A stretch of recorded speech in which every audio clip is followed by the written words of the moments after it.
So anyway, if J.D. Vance doesn't,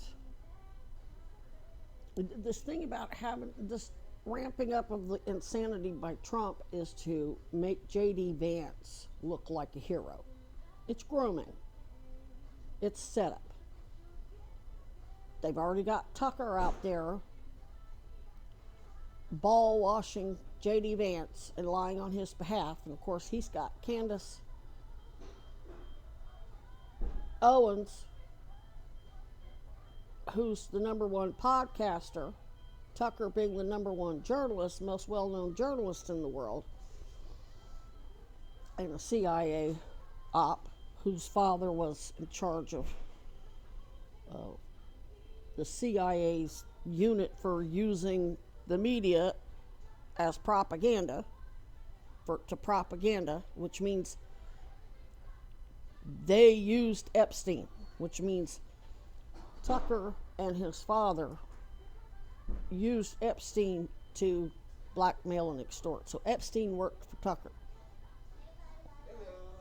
Just like he worked for the Goldwaters and the McCains and Weinbergers and whoever else. But anyway, if they already know the midterms are pretty much in the Dems' pockets, if they don't set up J.D. Vance, if they let the Dems impeach, J.D. Vance is going down with Trump. So Trump ramps up the crazy, has Tucker out there glazing and ball washing and grooming. And of course, he's got Candace in his back pocket. And who made Candace? Ben Shapiro. Mossad. She is number one. If she never got her, she's just like Charlie Kirk. They all got their money from Israel. They got their big names and their big money from Israel Mossad.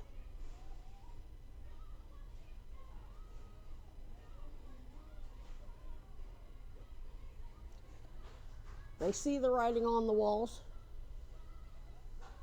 Don't matter. So they're pivoting.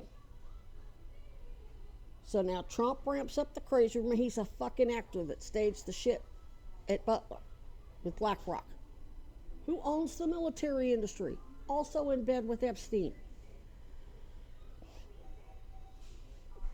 So J.D. Vance looks like a hero when he removes Trump under the 25th Amendment, making himself POTUS, and then when he runs against whoever in 2028, he has the power of the incumbency.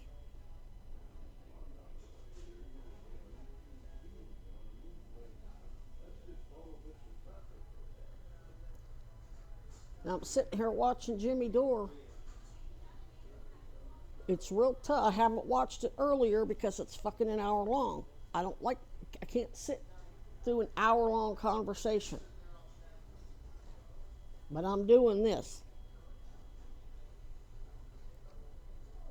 Because the title was, usually his titles look ridiculous. I'm like, okay, what does that even mean? What's the subject? Half the time I have no idea what the actual subject matter is. So I don't click.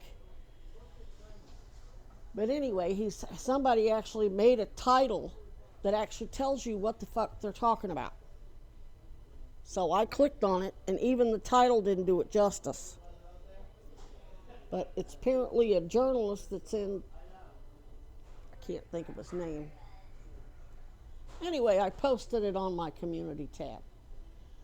And they're racking their brains trying to figure out why Europe is going along with what the U.S. is doing right now, even though it's costing them a fortune. They don't want no more Epstein files released.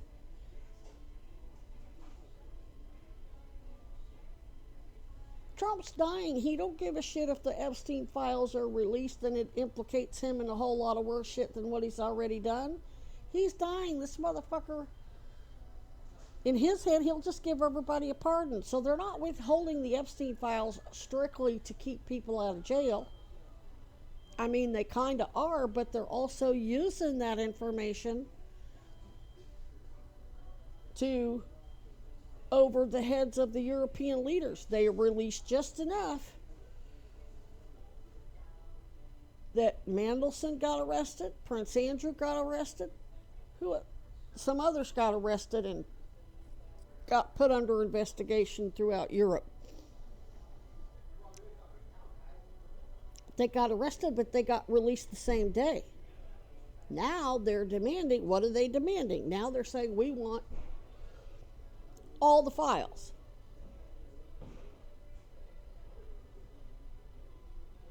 Now Britain is telling DOJ they need all those files for their evidence to prosecute Andrew, and they're probably not going to release it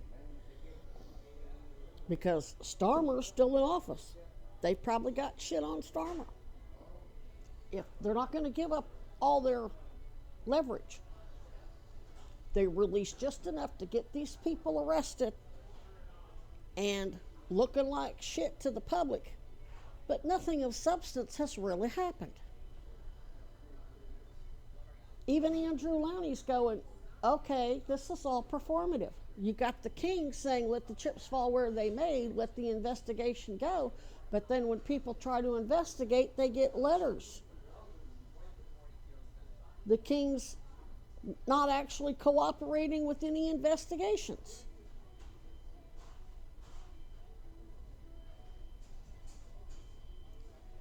So they're withholding the other 3 million Epstein files.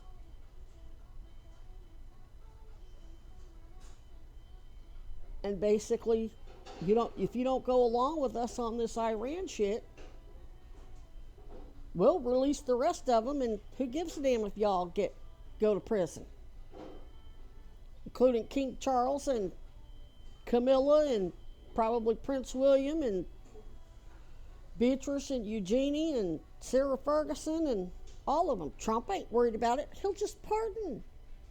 He's using DOJ to give himself a settlement for having been prosecuted, and they just settled out of court with Michael Flynn? Now, we know there's going to be accountability at some point, but in Trump's head and in Blanche's head, they really think they got it under control. So I don't think they're really worried about, well, of course they're worried about plenty in the Epstein files.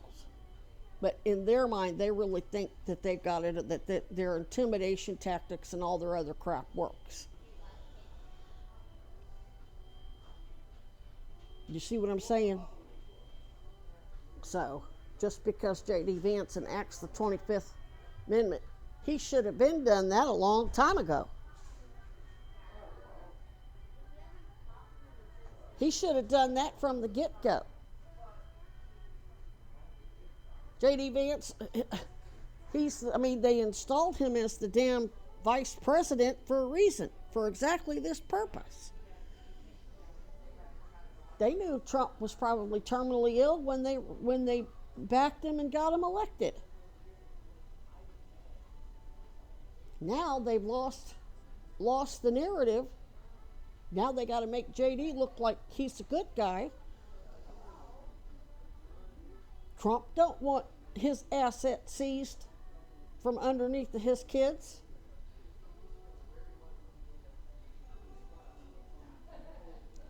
Remember, he did all that bad boy shit during 2016 to get Hillary elected, and it worked. She won the popular vote. This is what he does. He's a fucking actor.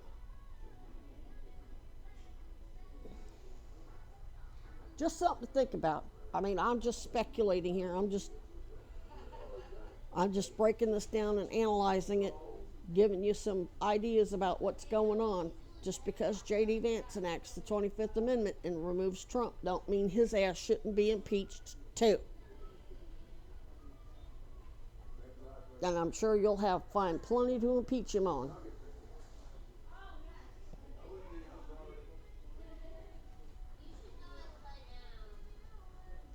Anyway, this relief from abuse isn't so much about getting a judge to make any orders or whatever. It's about a public record. My father's going to get copies of it. He'll give copies to Allison Soseby. And that gives him and his team a blank check to do whatever the fuck they want to anybody they want. And if the judge ends up not doing their job, well, then the judges have got problems too. It helps my father identify anybody beyond Judge Hoare. It'll help my father determine if Judge Shafritz is bad, and the other judge who signed that restraining order against me was Mossad. That'll help him determine if the new judge is Mossad. If any of the clerks aren't doing their job, if they're Mossad. It's going to help my father weed out a whole bunch of terrorist insurgents, besides helping Cousy and the state police and Sarah George weed out any other corruption when they don't make appropriate referrals to Sarah George and the state police on this shit. Oh, and Hochul's independent investigation. So, it's snowing. Oh, what a pain in the ass. So, anyway, I'm trying to wake up. I'm just stay drowsy. It's cold. I'm pretty sure it's the weather. I can't get enough coffee. I bought instant Starbucks. I'm still ready to go sleep another 10 hours. It's just this weather. I'm just not alert to be able to sit down and bang this shit out. I went all the way out to Hannaford to get my Starbucks instant. Looks like the only thing that really wakes me up is their blonde roast. I did buy one of the reusable coffee filters so I can buy the ground, just the bag of coffee, because it's cheaper than paying $5 a fucking cup. And I'm going through my money like water because I'm having to eat out every day, all day, every day, because I'm trying to get the paperwork done. And I'm having to sit and make notes. I ain't got time to go. Well, now that I know, I didn't realize there was a number 4. They told me that there was no more bus that took you out to Essex Center and Essex Experience and all that. And I just happened to be down at Amtrak when the sumbitch rolled up, and I'm like, wait a minute, where's that go? And then I grabbed a schedule, and I'm like, shit, at least I can go out there during the week. It used to be the number 2.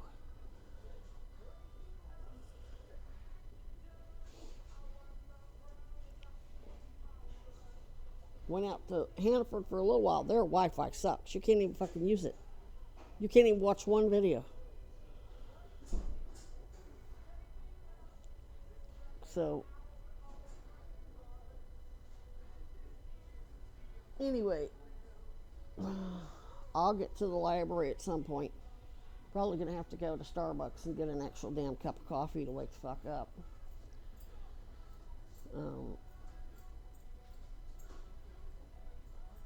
I helped a lot of people too, and I was doing that because I had suspected that they were actually worked for Weinberger, and I believe they do. I still believe they do.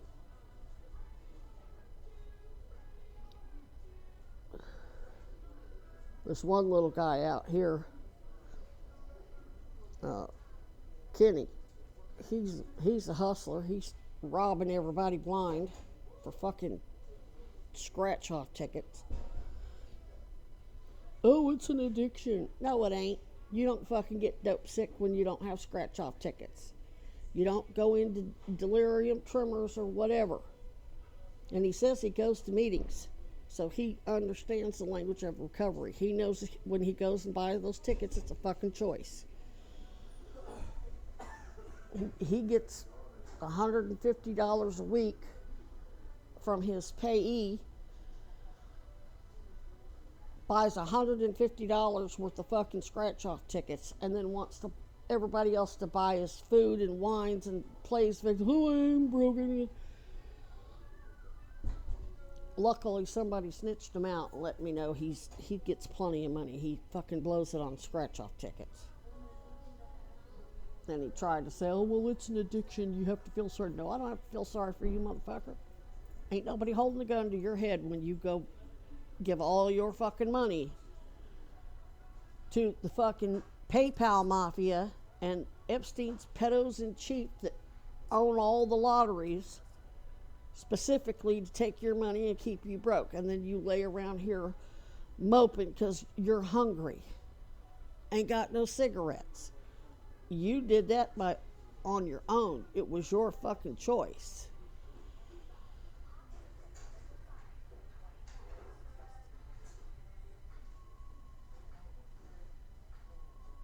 And then the LGBT couple, I don't know. I got another text from them.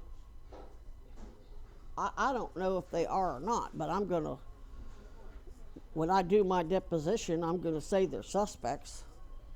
They never did anything in particular. No, they didn't behave in a way that was threatening.